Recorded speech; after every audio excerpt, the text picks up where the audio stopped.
ఉన్నప్పుడు BRS party అధికారంలో ఉన్నప్పుడు నోరు బారేసుకొని అడగోలుగా మాట్లాడినా కాబట్టే నాకు అధికారం చేతికిచ్చి ప్రజలు దీన్ని ఇలాగే కొనసాగితే నాదే కరెక్ట్ అనుకుంటున్నారు. మీరు మాట్లాడారు, అందరూ మాట్లాడారు, కాకపోతే అప్పుడు దీనికి మా సందర్భం వేరండి. ఓకే రవి గారు, మా కేసీఆర్ గారు మాట్లాడిన సందర్భం వేరు. అదొక ఉద్యమం, అప్పుడు అది అవసరం. కానీ ఇప్పుడు అది అవసరం లేదు కదా. నువ్వు పరిపాలన ఉన్నావు, ఇది అవసరం లేదు. మేము మంచిగా రెడీ చేసి నీ చేతిలో పెట్టిండు, నువ్వు హాయిగా పరిపాలన చేసుకుంటా పో. నువ్వు కేసీఆర్ తిట్టాలి చెప్పాలి, రెడీ చేశారా? ఇవాళ నువ్వు కూర్చున్న సెక్రటరీ ఎంత అందంగా ఉంది. కూర్చునే కాదు, ఎవరు కట్టిరు? కలెక్టర్ ఆఫీస్ లో అవన్నీ ఓకే, ప్రాజెక్ట్ అవన్నీ ఓకే. ఇవన్నీ ఎవరు కట్టారు? మీరు మంచిగా చేసామంటున్నారు, మంచిగా చేస్తే మిమ్మల్ని ఎందుకు ఓడించారు? మిమ్మల్ని జనం ఎందుకు? అవునండి, ఇప్పుడు మీరు చేసినటువంటి దుర్మార్గమైన ప్రచారాల వల్ల కొద్ది శాతం అంటే ప్రజలే నమ్ముతారా? ప్రజలు నిజాలు గ్రహించరా? ఇవాళ ఇప్పుడు మీరు చూడండి, ఏ ప్రజలైతే ఓట్లు వేసిర్రో ఆ ప్రజలు ఇలా తిడుతున్నారు కదా. మరి మళ్ళీ మాట్లాడదు, ఆ ప్రజలే తిడుతున్నారు కదా. రైట్ మునూర్ గారు, నిజంగా మరి మీ ప్రభుత్వానికి జస్ట్ ఒక 1 year కూడా కాకుండానే ఇన్ని రకాల సమస్యలు మీకు చుట్టుముట్టేస్తూ ఉన్నాయి. ఎందుకంటే గతంలో మనం చూసాం, అవుననుకున్నా కాదనుకున్నా ఏదైనా మనం నిజమే మాట్లాడుకోవాలి. తెలంగాణ రాష్ట్రం ఏర్పడిన తర్వాత 2014 నుంచి 2018 వరకు తెలంగాణ రాష్ట్ర సమితి పార్టీకి సంబంధించి ఆ ముఖ్యమంత్రి గారికి కానీ ఆ మొత్తం మంత్రులకు కానీ ఎక్కడా కూడా ఏ ప్రజలు వ్యతిరేకించినటువంటి భావన కలగలేదు. రెండోసారి అధికారం కూడా తీసుకొచ్చి పెట్టారు. సరే, మరి కేసీఆర్ గారికి ఏమనిపించిందో ఏమో, తర్వాత ఆయన ఒరిజినల్ క్యారెక్టర్ బయటకు వచ్చిందా లేదా అని మీరందరూ మాట్లాడిన మాటలు వేరు. కానీ బట్ నిజంగానే ఈరోజు ప్రజలు ఆయన్ని పక్కన పెట్టడం జరిగింది, మీకు అధికారం ఇవ్వడం జరిగింది.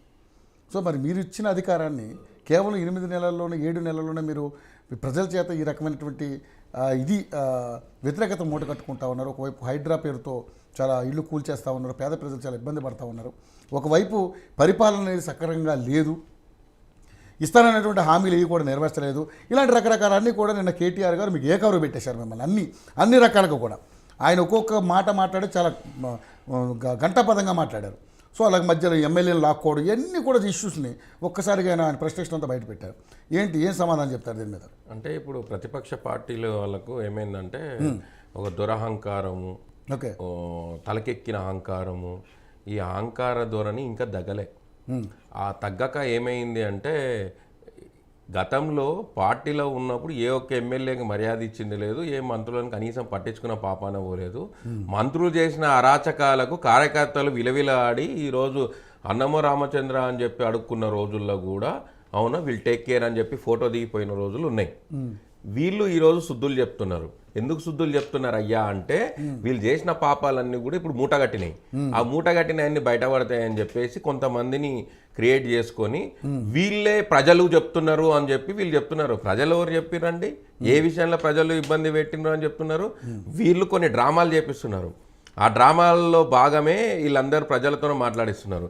2 నెలల క్రితము, 2 సంవత్సరాల క్రితము వాడు షెడ్ వేసుకుంటారు చెరువు పక్కకు. ఆ 2 సంవత్సరాల క్రితం చెరువు షెడ్ వేసుకునేటప్పుడు ఆడ ఒక కార్పొరేషన్ చైర్మన్ ఉంటాడు. ఆ కార్పొరేషన్ చైర్మన్ ఆడ వసూలు చేస్తాడు. ఆడ ఎవరు, ఏ పార్టీ కార్పొరేషన్ చైర్మన్ ఉన్నాడా? ఆ కార్పొరేషన్ చైర్మన్ కి సంబంధించిన చుట్టాలకు సంబంధించినటువంటి ప్రాపర్టీ, అది చెరువుని కబ్జా చేసిన ప్రాపర్టీ. అది కూలిపోతే వాళ్లకు ఇంటిమేషన్ లేదు అని చెప్పి చెప్తారు. ఓనర్కి పాయింట్ చెప్తున్నా, మీరు పబ్లిక్ లో ఏడైంది గాంధీ గారు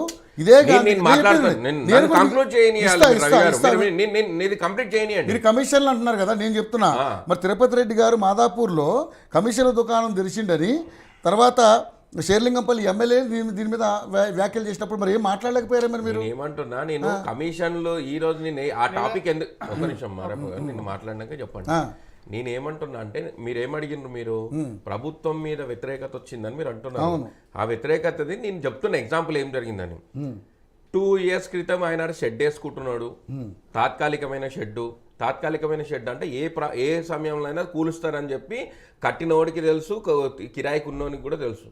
అయితే ఈ విషయాన్ని అర్థం చేసుకొని అక్కడ ఉన్న వాళ్ళు ఎఫ్ అని బోర్డు రాసిపోయిన రోజే అది కూలిపోతుంది అని చెప్పి కుకట్పల్లిలో ఉన్నటువంటి అందరికీ తెలుసు సండే రోజు ఆడ కూల్చివేతలు ఉన్నాయని చెప్పి. సో దాన్ని వీళ్ళంతా క్రియేషన్ చేసి ఓన్లీ ఒక సోషల్ మీడియా అని వీళ్ళు ఒక సోషల్ మీడియా వేదికగా మాత్రమే ప్రజల్లో వ్యతిరేకత ఉందని చూపిస్తున్నారు, అంతేగాని ప్రజల్లో ఎక్కడ వ్యతిరేకత లేదు. ప్రజల్లో వ్యతిరేకత లేదా? ఏం లేదు. ఎవరు ఎట్లా వ్యతిరేకత వచ్చింది? ఎంతమంది బయట వాళ్ళ ఆర్తనాదాలు, వాళ్ళు ఏ విధమైన కడుపులు గుండెలు బాదుకుని మరి మీరు ఒక విషయం తెలుసా రవి గారు, మీరు ఏం ఆర్తనాదాలు, వీళ్ళు ఎవరైతే పాపాలు చేసి ఒకటే అంటున్నా, బుక్స్ కూడా చిన్నపిల్లలకి అయ్యా ఒక నిమిషం నేను రవి గారు నేను ఏమంటున్నా, ఎవరు మీకు ఆ ప్రాపర్టీ ఇచ్చిండ్రు, ప్రాపర్టీ అమ్మినోళ్ళు ఎవరు, దానికి పర్మిషన్ ఇచ్చిన వాళ్ళు ఎవరు, వాళ్ళతో గల్లా పట్టుకొని మీరు మాట్లాడండి. ఒకటి మీరు ఈరోజు శుద్ధులు చెప్తున్నారు కదా, శుద్ధులు చెప్పేటప్పుడు ఆ ప్రాపర్టీ ఎవరిది, ఎవరు అమ్మినరు అనే విషయాన్ని కూడా మీరు మాట్లాడాలి. మీడియా కూడా మీరు ఒకటే పక్షపాత ధోరణి చేయొద్దు, మీరు నిష్పక్షపాతంగా మీరు ఉండాలి.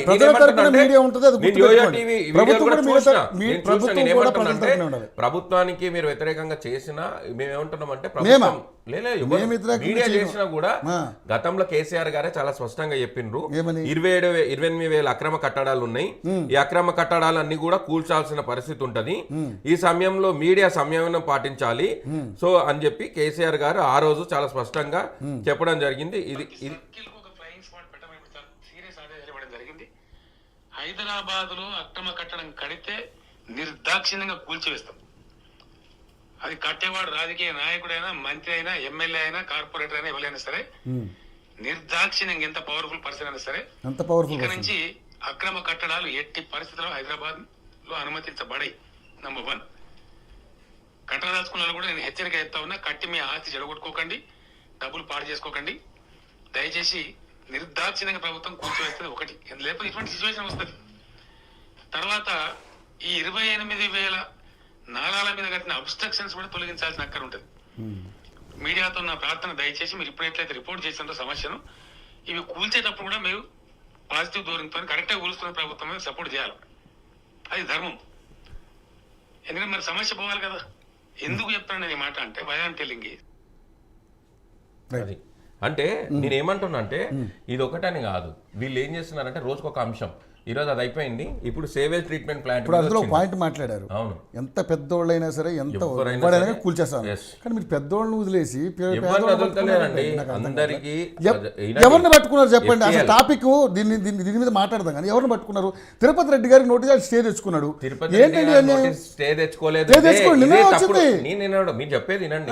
తిరుపతి రెడ్డి గారు ఒక్కరు పోయి ఆయన కంప్లైంట్ వేయలేదు. తిరుపతి రెడ్డి పర్మిషన్ ఇస్తారు, నోటీసులు ఇస్తారు. తిరుపతి రెడ్డి గారి ఉన్నటువంటి ఇల్లు ఏదైతే రెంట్ హౌస్ ఉందో అది బఫర్ జోన్ దగ్గర ఉంది, FTL లో లేదు. FTL లో ఉన్న వాళ్ళందరూ కూడా అక్కడ ఒక నెక్టార్ గార్డెన్స్ అని ఉంది, నెక్టార్ గార్డెన్స్ ఇంకా అక్కడ ఉన్నటువంటి సొసైటీ వాళ్ళందరూ కూడా పోయి హైకోర్టులో వాళ్ళు పిటిషన్ వేసుకున్నారు. వాళ్లకు ఎవరిని కూడా స్టే అంటే ఓన్లీ తాత్కాలికమైనటువంటి స్టే, అది కూడా ఏమని లేక్ వ్యూ ఏవైతే వీళ్ళు ప్రాపర్టీ ప్రొటెక్షన్ ఫోరం ఉందో వాళ్ళని అప్రోచ్ కమ్మని చెప్పిండ్రు. వాళ్ళు తీసుకునే నిర్ణయాన్ని బట్టి కోర్టు నిర్ణయం తీసుకుంటది. 100% ఎవరికి వెసులుబాటు లేదు. వినండి, పేదోళ్ళు ఎవరైనా అక్రమంగా కట్టుకొని ఉంటే ప్రభుత్వం వాళ్ళందరినీ కూడా ఎంక్వైరీకి ఆల్రెడీ మంత్రుల బృందం ఆ సమాచారం తీసుకుంటుంది. ఇప్పటికే ఏవైతే నాలాల్లో అక్రమంగా కట్టినరో ఈరోజు పేద ప్రజలకు అభ్యున్నతి కోసమే ఇది హైడ్రా నడుస్తుందండి. ఈ హైడ్రా ఈ రోజు ఈ ప్రభుత్వం కాదు, ఏ ప్రభుత్వం ఉన్నా చేయాల్సినటువంటి పని, కానీ గతంలో చేయకుండా ఆపినందుకు ఆ కర్మ ఫలితం ఇప్పుడు అనుభవిస్తున్నారు.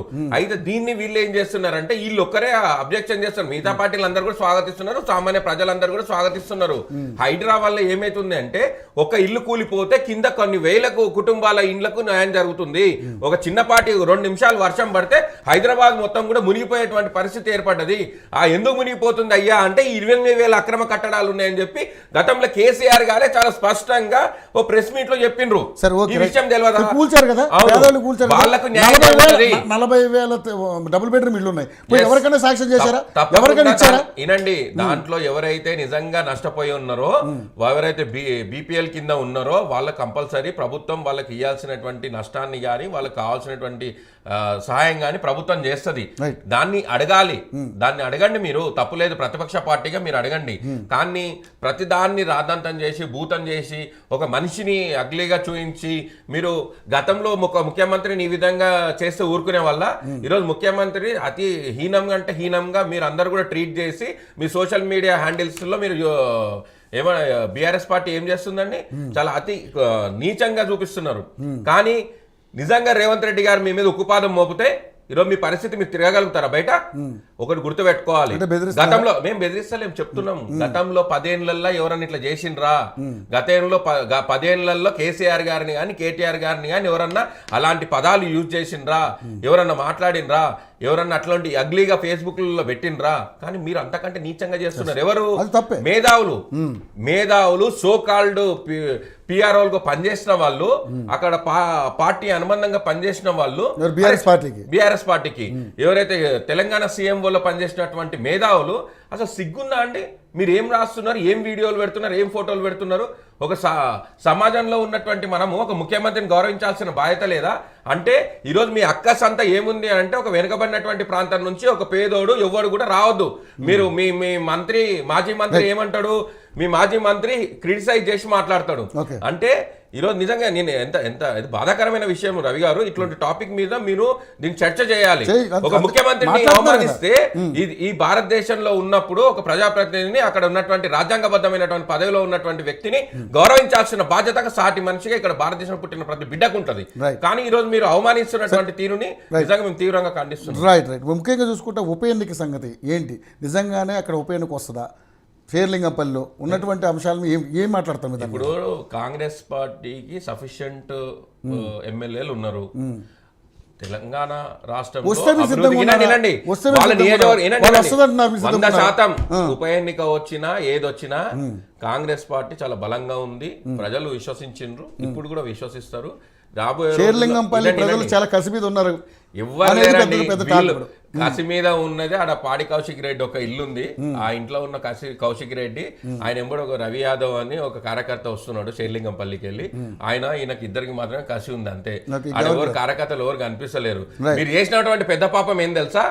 షేర్లింగంపల్లిలో మీరు నాయకులను తయారు చేసుకోకపోవడము, షేర్లింగంపల్లిలో బలమైన తెలంగాణ ఉద్యమకారులు ఉన్నటువంటి ప్రాంతము, అట్లాంటి తెలంగాణ ఉద్యమకారులు ఉన్నటువంటి షేర్లింగంపల్లిని మీరు భ్రష్టు పట్టించారు. ఈరోజు నాయకులు లేక మీరే సతమతమవుతున్నారు. ఈరోజు మీటింగ్కి ఏ మాత్రం నాయకులు వచ్చిరండి? అంటే హైదరాబాద్లో కాంగ్రెస్కు ఓటేయలేదని ఆ ప్రజల మీద మీరు ఇలాంటి కార్యక్రమాలు చేస్తారనేది కూడా కేటీఆర్ గారు మాట్లాడుతూ ఉన్నారు. అయ్యో వాళ్ళు ఆయన నోటికి ఏదో వస్తే అది మాట్లాడుతున్నాడు. గంటకు ఒక కొత్త డ్రామా ఆడుతున్నాడు, గంటకు ఒక పూటకు ఒక డ్రామా, పూటకు ఒక సోషల్ మీడియాలో కొత్త కొత్త యాంగిల్లో విరుచుకపడము, ఇవన్నీ చేస్తున్నాడు. కాంగ్రెస్ పార్టీకి చేత కాదనుకుంటున్నారేమో. కాంగ్రెస్ పార్టీ గినంగా తిరగబడితే సోషల్ మీడియా ద్వారా చెప్తున్నాం కదా, ఒక్కొక్కరు బయట కూడా తిరగలేని పరిస్థితి. అంత అగ్లీగా మేము కూడా చేయగలుగుతాం, కానీ సంస్కారం అడ్డొస్తుంది, సిద్ధాంతాలు అడ్డొస్తున్నాయి. కాబట్టి మీరు అర్థం చేసుకొని మీరు కూడా అట్లా మసులుకొని నెక్స్ట్ ప్రజల కోసం మీరు ఏం చేయాలి అనేది ప్రతిపక్ష పార్టీగా మీరున్న ఎమ్మెల్యేలుగా ఇప్పుడు మీకు మీ బాధ్యత ఉంది. మీ కాన్స్టిట్యున్సీలో మీ ఎమ్మెల్యేలు కనిపిస్తలేరని చెప్పి మీ ప్రాంతాల్లో ఉన్నటువంటి ప్రజలు మిమ్మల్ని అడుగుతున్నారు. మీకు బాధ్యత ఇచ్చారు, ఎమ్మెల్యేలుగా పోయి మీ పని మీరు చేసుకోండి. Okay, right.